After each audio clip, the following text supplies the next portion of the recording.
Monsieur le Président, mes chers collègues, Monsieur Poyot, à vous. je pense qu'il faut essayer, dans ce long débat fort intéressant, d'en rester un peu à l'essentiel et d'être concret si on veut que les auditeurs nous comprennent. Nous avons le sentiment dans nos territoires ruraux que les élus doivent être à l'écoute des territoires, et ce qui fait d'ailleurs qu'on est très favorable à l'élection des élus locaux sur leur nom et non pas à la proportionnelle pour entrer dans un débat que vous connaissez nationalement. Comme je vous l'ai dit à Pouilly et que nous l'avons déjà répété, nous considérons dans notre territoire que la politique conduite par le département sur les collèges, sur le patrimoine, sur le maintien des collèges partout, dans nos 5 petits collèges, est exemplaire, je vous l'ai dit, et je n'ai pas de raison de ne pas le répéter.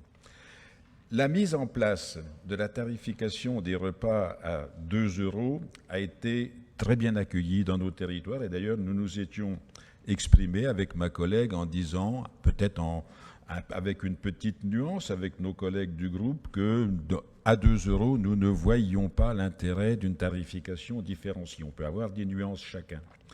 Et cette démarche a été fort bien accueillie, à tel point que dans les 5 collèges où nous participons au conseil d'administration, on nous a fait remarquer à juste titre que depuis cette instauration, le nombre d'impayés d'une part et le recours au fonds social avaient considérablement baissé pour quasiment même disparaître complètement.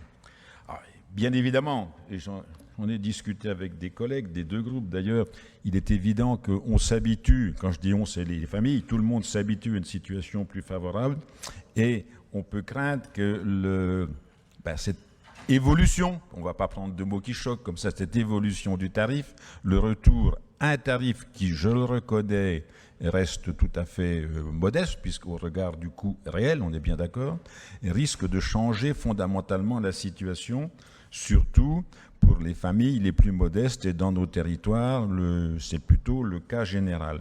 Alors, j'ai une question très précise, Monsieur le Président. Vous avez dit, et je n'ai aucune raison de douter de votre sincérité là-dessus, qu'aucun enfant ne serait exclu d'un collège, du repas du collège, même s'il n'a pas payé.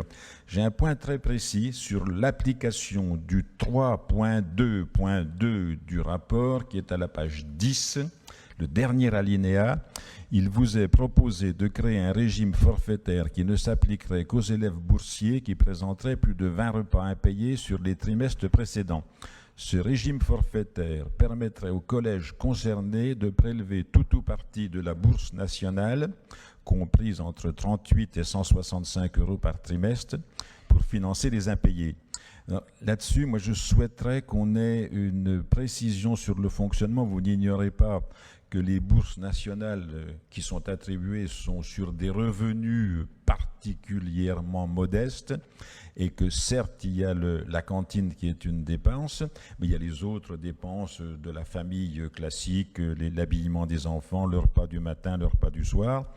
Et quelque part, ça peut être quand même gênant qu'on puisse prélever sur les bourses. Donc j'aimerais bien que vous puissiez nous expliquer un peu plus en détail comment vous voyez les choses sur ce point. Merci.